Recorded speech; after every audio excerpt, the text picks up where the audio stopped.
study and the brain behind the pneumococcal surveillance project in the Gambia, Dr. Grant McKenzie stresses the success of it in the Gambia will determine the viability of the vaccine for use the world over. A smooth working relations between the health team and the community, McKenzie emphasizes, is crucial in order to get all those children under 5 years. The unit director of MRC the Gambia, Professor Tumani Kora, said this PSP project will strengthen Bansang Hospital in CRR with improved power supply, more doctors and nurses, better equipment to provide excellent care for the sick child. Thanks to the good work carried out by the Gambian Government Department of State for Health, Ministry of Health and the MRC. What does this study mean to the people of Fuladu West? The study will contribute towards the strengthening of Bansang Hospital. Power supply would be improved. X-ray machine working will become available. The lab will become more functional. There will be increased numbers of doctors and nurses. It can only mean one thing: excellent care to the sick child. For the Director of Health Services, Dr. Mamadi Cham, the project in URR and CRR is a big plus for the health sector. Any nation's prosperity depends on good health conditions of its citizens, Cham further notes, lamenting the disturbing statistics of child mortality in 1973, which stood at 203 children per 1,000 children, which now dropped to 77 per 1,000, due largely to effective immunization. This, he says, aligns with the efforts of the Health Ministry and its partners such as the MRC.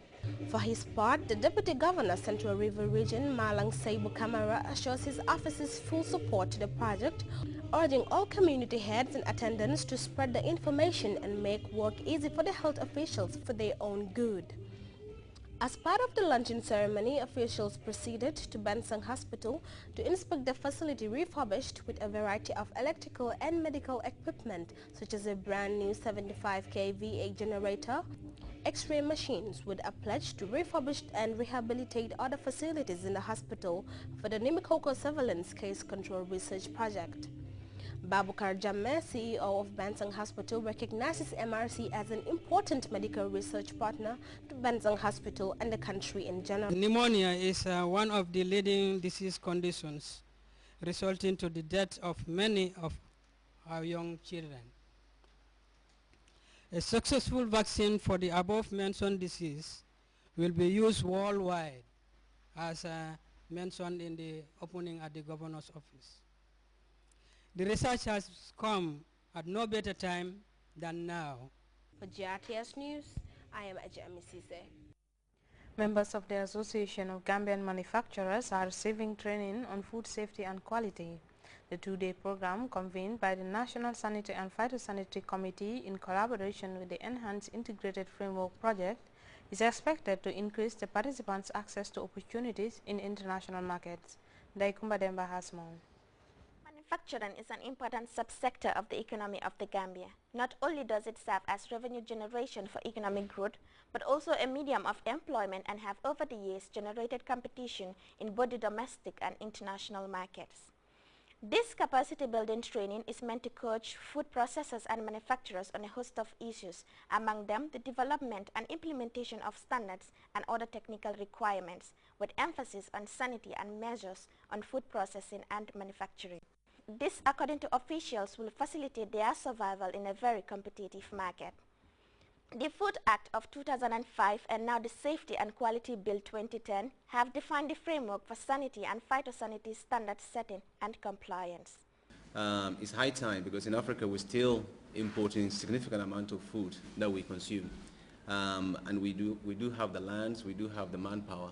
It's time, I think, we employ them to come together and for us to be able to kind of produce something. One of the key areas that we feel should be included in this training is regarding packaging and labeling. We have realized that in this country, these are very critical areas that our manufacturers, our processors face. The capacity building training is set to boost the capacities of local food manufacturers and enhance their smooth entry into the international markets. For GRTS News, I am Deikuma Demba. The next Operation Clean the Nation is slated for Saturday, 30th July 2011 throughout the Gambia. A media release from the National Environment Agency reminds all governors, Sefolu, Alkalolu and councillors that the presidential directive requires all of them to organize and coordinate the national cleanup exercise in their respective areas. The NEA, through the dispatch, solicits the support and active participation of all and sundry in the upcoming exercise. From there we take our first break. We'll be right back. AfriCell has done it again with the extremely highest bonus on the lowest recharge. That's right. That's the new AfriCell e-voucher credit recharge. Now recharge between $5 and $40 and get a 25% bonus. Not only can you recharge as low as $5, yes, you heard me.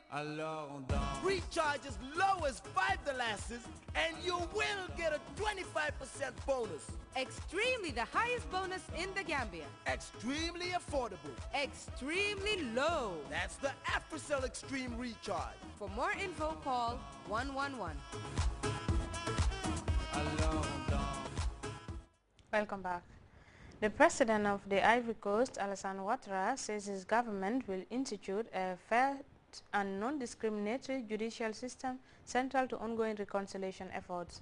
Ouattara was speaking at the United Nations headquarters in New York, where the Security Council adopted a resolution seeking to extend the mandate of the UN mission in Abidjan. We have more in this report.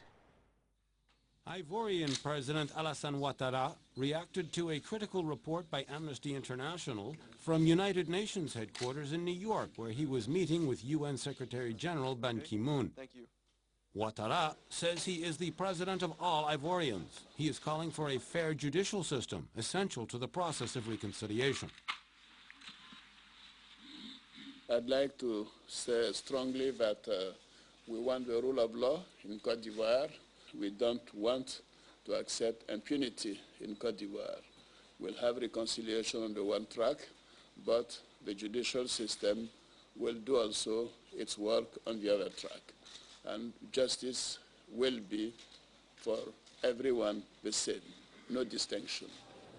Alassane Ouattara can count on the backing of the international community concerning the challenge of establishing law and order in Côte d'Ivoire. His visit to UN headquarters coincides with the adopting by the Security Council of a resolution extending by 1 year the mandate of the UN mission in Côte d'Ivoire, where it played a crucial role during the crisis. The resolution calls for maintaining UN troops in the country. UN troops currently number about 9,500 in Côte d'Ivoire. The UN will also certify the results of legislative elections there scheduled for the end of the year, and it will protect the civilian population. Britain has announced its recognition of Libya's National Transitional Council in a move that saw London open the doors of the Libyan embassy there to diplomats from Benghazi. And the authorities in Guinea are tightening the news on the country's media in response to its reporting of the recent assassination attempt on President Alpha Condé. We have details of this and other stories in this roundup of African news. The UK has recognized the National Transitional Council as Libya's rightful governing body, stepping up the pressure on Tripoli. London therefore kicked out pro-Gaddafi diplomats from the Libyan embassy, opening the doors of the same building for rebel representatives. Much more isolated, Gaddafi's regime denounced the move as irresponsible and illegal. To achieve their criminal goals. The president of the Order of Lawyers of Burundi was arrested on Wednesday after he was questioned by the Court of Appeals in Bujumbura. Isidore Ririki is accused of contempt. Lawyers waited outside the court to show their support for their president. This comes after lawyers went on strike following the arrest of Suzanne Bukuro, accused of spying. Accusations, they say, are fabricated.